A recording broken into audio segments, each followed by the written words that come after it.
Fala galera, sejam bem-vindos de volta a essa série aqui de bastidores do documentário André Matos, Maestro do Rock. Eu sou Anderson Bellini, diretor e idealizador desse documentário André Matos, Maestro do Rock, e nós estamos aqui nessa série para contar os bastidores das gravações do documentário. Ah, se você é novo por aqui, deixa seu like, se inscreve aqui no canal e ativa o sininho para você receber as notificações de quando a gente tiver vídeos novos aqui no canal. Todos os dias tem vídeo novo nesse canal. Então ativa seu sininho aí pra você não perder absolutamente nada. E hoje nós vamos falar sobre o baterista Alex Roseworth, o baterista que gravou o Angels Cry. Então fica por aí.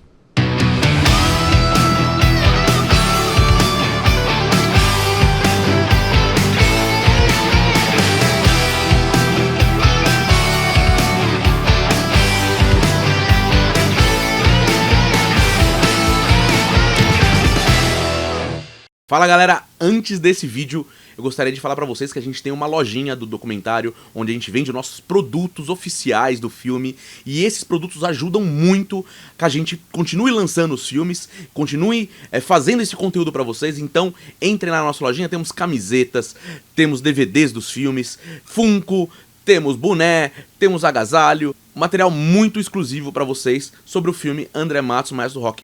Entre lá agora e compre já o seu merchandising oficial André Matos, Maestro do Rock. Nos ajude a continuar com esse trabalho aí. Vamos lá então, essa entrevista tem algumas peculiaridades que eu preciso falar nela aqui. Primeira coisa, que foi a primeira entrevista que a gente gravou já sendo um documentário do André Matos. Essa entrevista foi gravada em agosto. A última que vocês viram aí, que foi com o André Basso, foi gravada em junho. Por que tanto tempo? Em maio de 2019... eu decidi mudar o documentário de Angra para André Matos. Por quê? Eu comecei a ter algumas dificuldades nas negociações com os ex-membros do próprio Angra.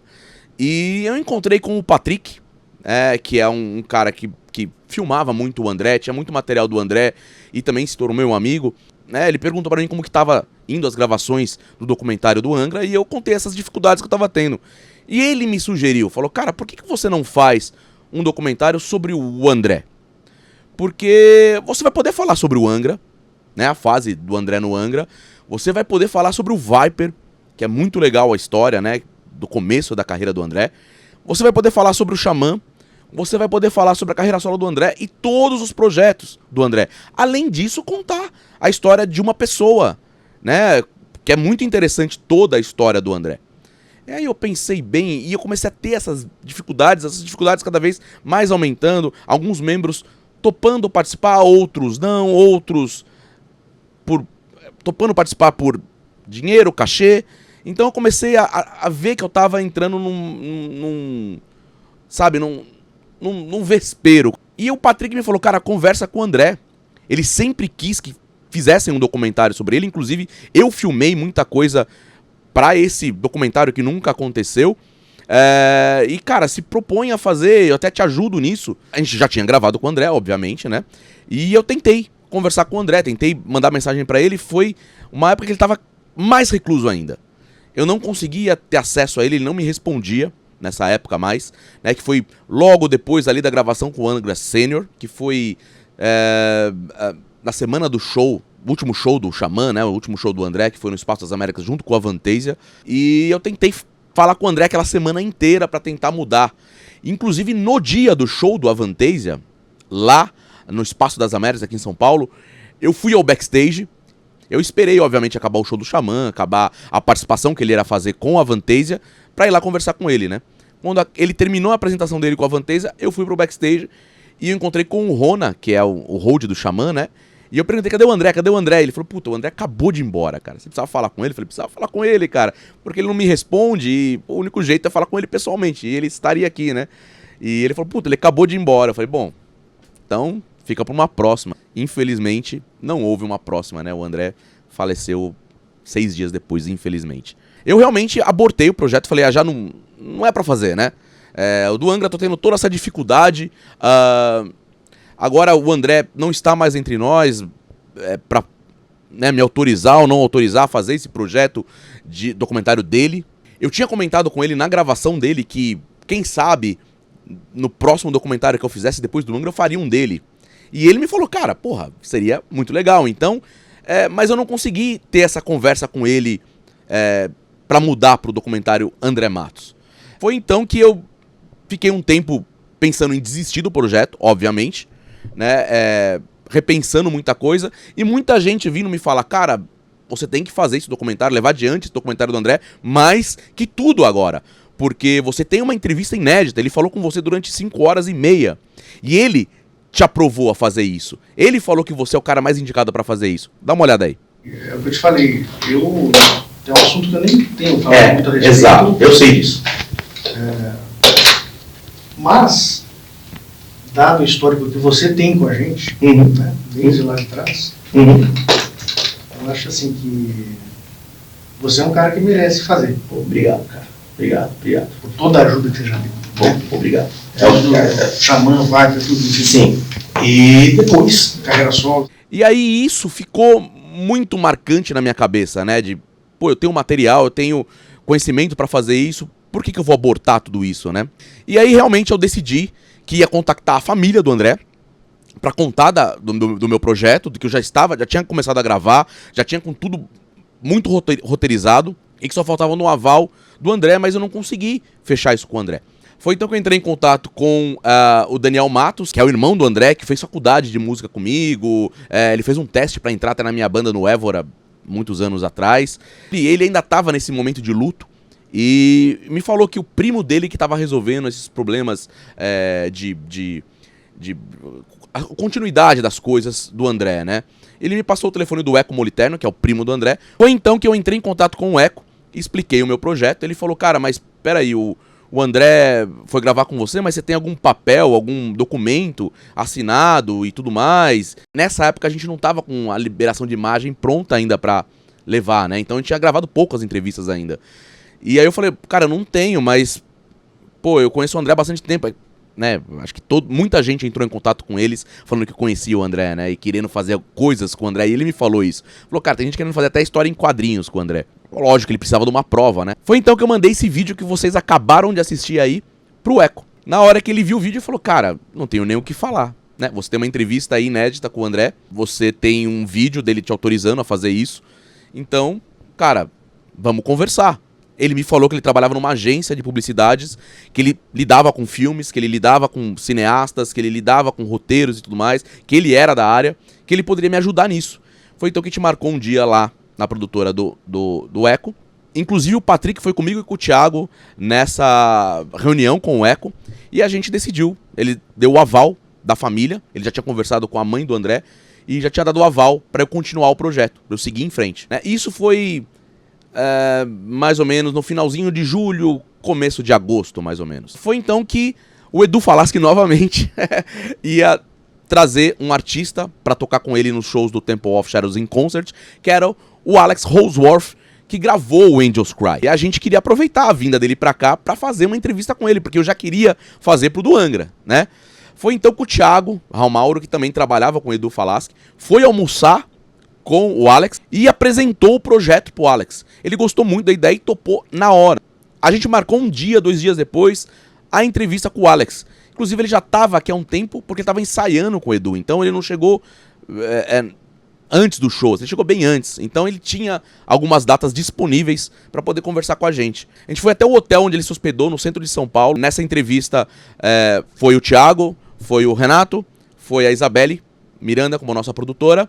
E a gente gravou por 1 hora e meia com o Alex, onde ele contou como ele foi convidado para gravar o Angels Cry. Ele foi pego assim, de surpresa, né? O Charlie ligou para ele e chamou ele em cima da hora para gravar, porque o Marco, que era o baterista na época, não tinha sido aprovado pelo produtor para gravar o disco. E ele tinha essa missão de gravar um disco sem conhecer as músicas. Olha ele contando aí. Charlie Bauerfeind, yeah, he just called me up at night and he said, can you come tomorrow to record a record? We have a Brazilian band there and blah. So it was for me, I mean, just something, I said yes, of course. Yeah, I went there and met the guys and actually they tried, I remember also for the drummer, for Marco, not to create an atmosphere, not to mix it up, the work that has to be done, and to not,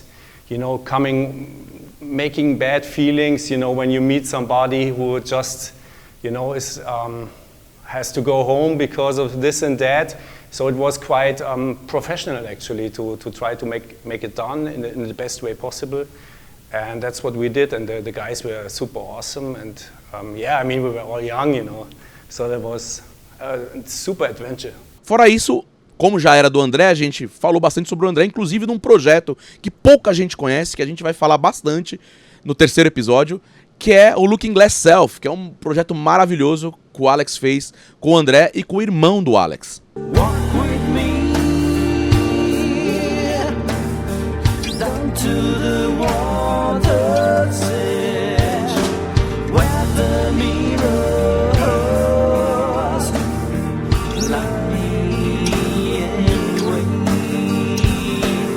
Inclusive, a gente fez uma live em 2021 com os dois irmãos que lideram esse projeto Looking Glass Self, que fizeram com o André. E a gente vai soltar brevemente no nosso canal um compilado dessa live aí com os melhores momentos, eles contando bem detalhadamente sobre esse projeto maravilhoso que chama-se Looking Glass Self. O Alex é um cara muito legal, muito bacana. Inclusive, a gente foi filmar pro documentário no show do Edu Falaschi, porque ele ia tocar com o Edu e com o Luiz Mariucci, que ele não via desde a época da gravação do Angels Cry. Então eles tocaram, inclusive, a Carry On, Alex com o Luiz, né? A cozinha do Angels Cry tocou ao vivo pela primeira e única vez. Acho que nunca mais rolou aquilo. Dá uma olhada aí. E hoje é uma noite especial, porque esse cara tá encontrando o Alex que gravou o disco Angels Cry, né? O batera que gravou lá na Alemanha, no estúdio. Alex Rosenwald.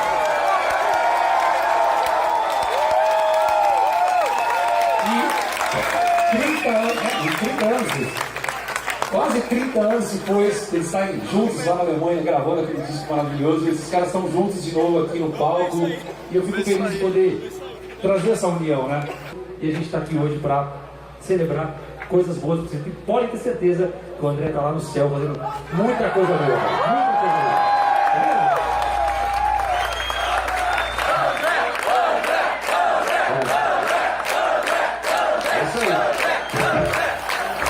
Essa entrevista com o Alex foi muito bacana, foi muito reveladora sobre os detalhes da gravação do Angels Cry, né, que a gente quase não sabia, sobre como ele começou a pegar as músicas, como ele aprendeu a tocar o baião, né, que era um estilo que um alemão, que ele é um alemão, basicamente não tinha contato, né.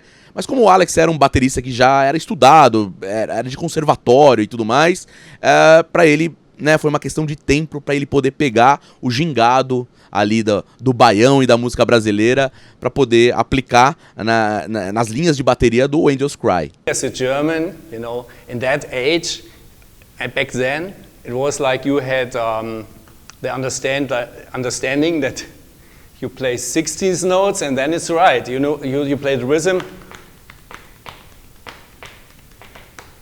And then you play the right notes, so what, And then they say, it has to be this and that, and I did really not get it because I thought, hey, I know, this is 16, this is right, so what's the deal? But it was always in a positive way. And later on I understood now, what it is about, because now I do the opposite as a musician, like everybody, I think, to feel the music, When you're young, you have to learn everything, so you have to really go through the mathematics of the influence. And so that was really where I understood, all right, there's something going on in other countries and a totally different kind of feeling. And maybe that made that record a little bit also so different from the second one, which was very much with the Latin rhythms. And I always liked it, but I was just, the German who played. I was into, Metallica, Kill 'Em All. Was it out then? Yeah, sure. And the thrash metal stuff, and also Rush I heard, but never those Brazilian stuff and jazz jazz music I just learned, and that was exactly that time. Inclusive, depois dessa entrevista, eu peguei uma amizade muito forte com o Alex, a gente se fala sempre pelo WhatsApp, um cara muito legal, um cara muito bacana, foi o início de uma grande amizade também pra mim, então agradeço ao Alex pela essa entrevista e também agradeço ao Thiago Raul que conseguiu essa entrevista pra gente lá, junto com o pessoal lá do Edu Falaschi, e foi muito bacana essa entrevista. Bom, é isso, galera, esse foi os bastidores do Doc de hoje. Se você gostou, se inscreve aí, deixa um like, ativa o sininho pra você receber as notificações do vídeo da semana que vem, que eu volto com outro bastidor do documentário. Então, não deixa de se inscrever. Antes de finalizar, pergunta do Doc.